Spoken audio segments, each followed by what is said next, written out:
Have you ever walked away from a conversation only to realize that the most important thought, the real truth, the feeling you were trying to name, the insight you didn't see at first, arrived only after everything went quiet? Maybe it showed up while you were brushing your teeth hours later, or during a silent elevator ride, or as you lay awake replaying the discussion in your mind.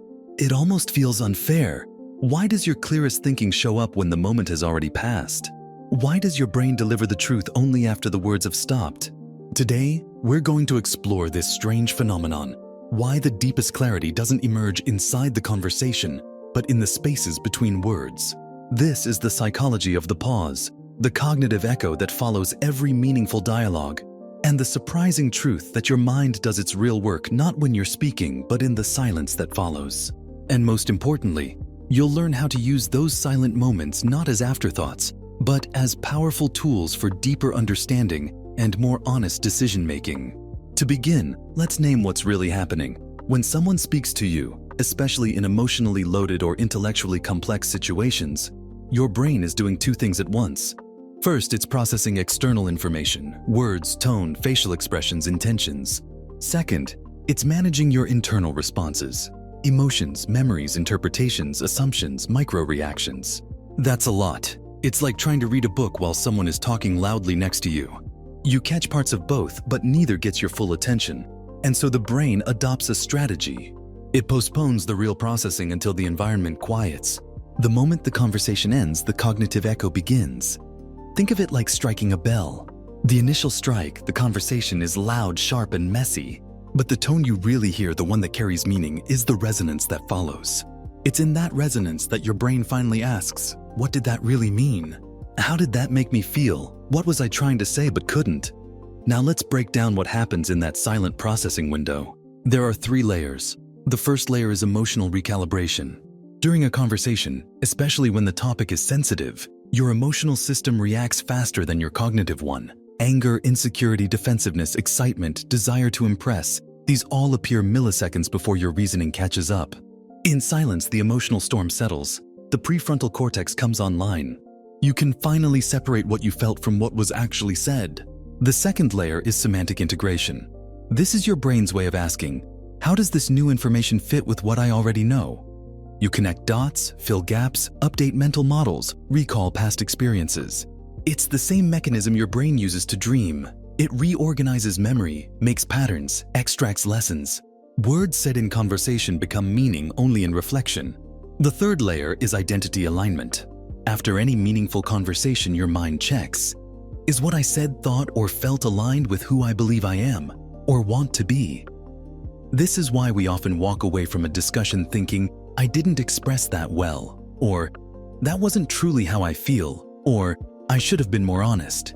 The silence after the words reveals the gap between performance and truth. This brings us to the key insight. Silence is not the absence of communication. It is the continuation of communication within your own mind. And this matters because some of the most important decisions you make, whether to stay in a relationship, whether to trust someone, whether to pursue an opportunity, are shaped not by the conversation itself, but by the cognitive echo afterward. Now, why do we hear ourselves more clearly in silence? There's a neurological reason. When external stimuli decrease, something called the default mode network becomes active.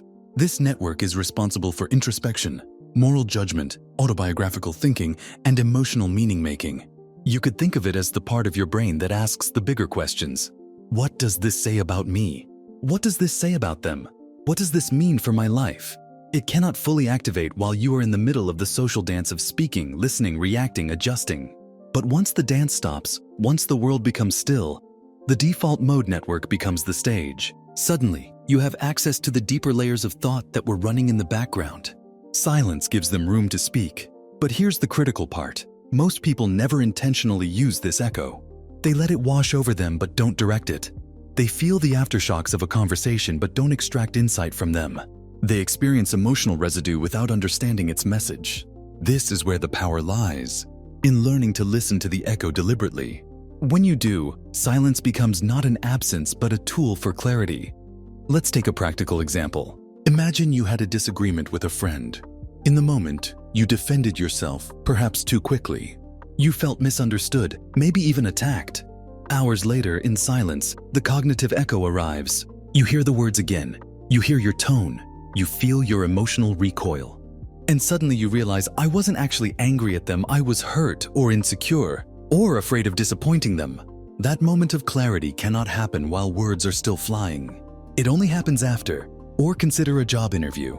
During the conversation, you're focused on performing, appearing confident, sounding competent. But later that night, in the quiet of your home, you ask, did I actually like the people? Did my body feel comfortable?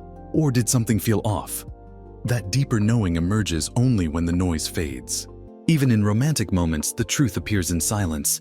Someone says something that unsettles you, but you laugh it off. Later, in the stillness, your mind whispers, why did that bother me? What boundary was crossed? Silence is where honesty finally finds you. But now the question becomes, how do you use this cognitive echo intentionally? How do you turn the pause into a tool for deeper understanding rather than just an emotional replay? The first step is recognizing that the pause is part of the conversation. Most people see silence as after, but it's actually during. It's where your side of the dialogue continues internally. When the world quiets, your mind speaks. The second step is slowing down enough to catch that voice. If you rush from one stimulus to the next, scrolling, multitasking, distracting, you drown out the echo.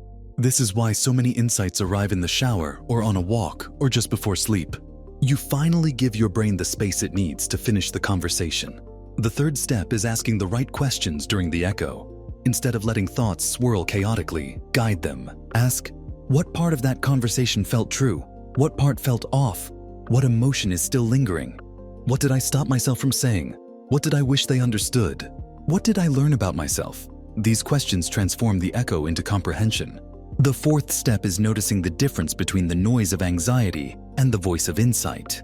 Anxiety replays fear. Insight reveals meaning. Anxiety loops. Insight moves.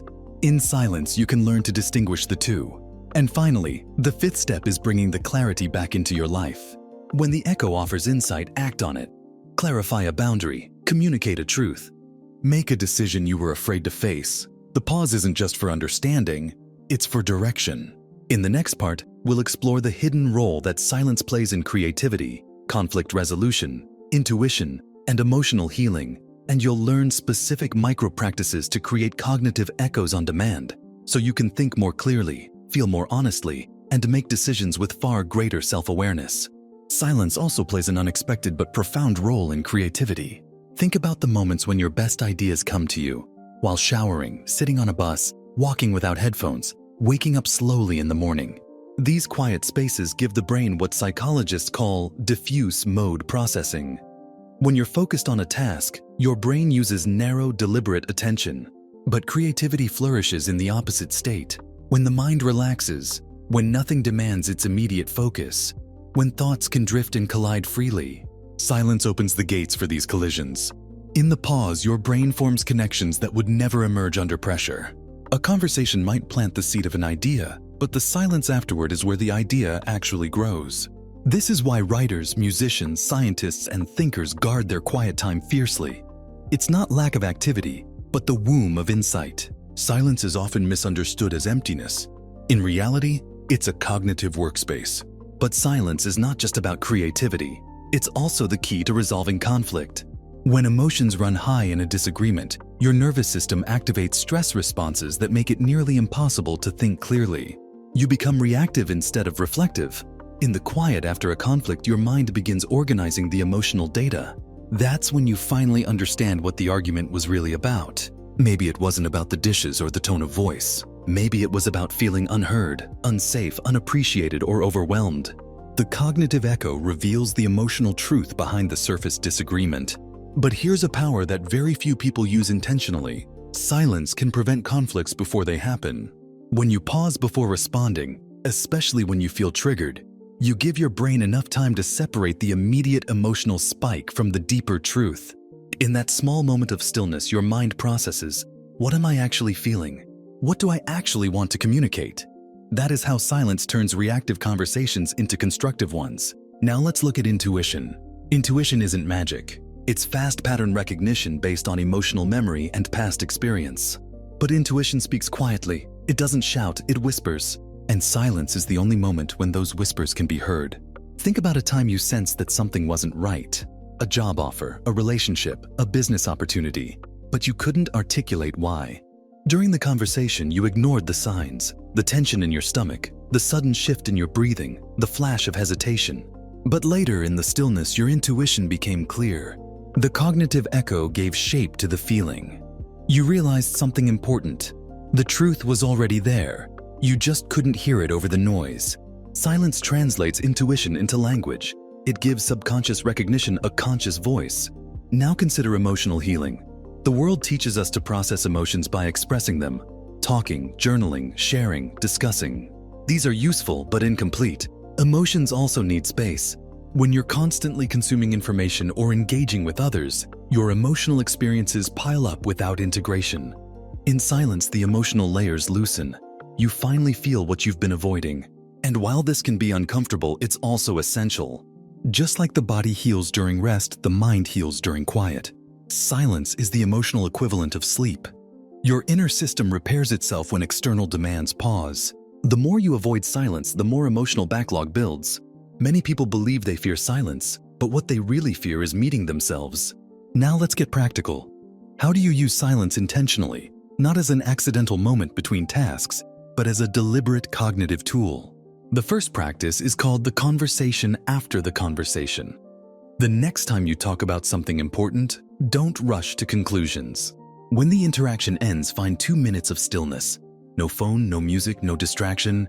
Ask yourself, what am I feeling now that I couldn't feel during the conversation? Let the echo speak. The second practice is the inner microphone. When you face a decision, even a small one, pause for 3 seconds before acting. During those seconds, listen for microsignals: tension, calm, excitement, resistance. Your body reacts faster than your thoughts. Silence lets you catch the reaction before it gets buried. The third practice is the quiet check-in. Once a day, sit in silence for 60 seconds and ask yourself one question: what have I not processed yet? Let whatever arises come without judgment. This practice reveals emotional residue you didn't notice. The fourth practice is the pause in conflict. When you feel triggered, pause long enough to breathe once before responding. This tiny gap interrupts emotional autopilot and gives your brain time to regulate. It's not withdrawal, it's clarity. The fifth practice is the creative void.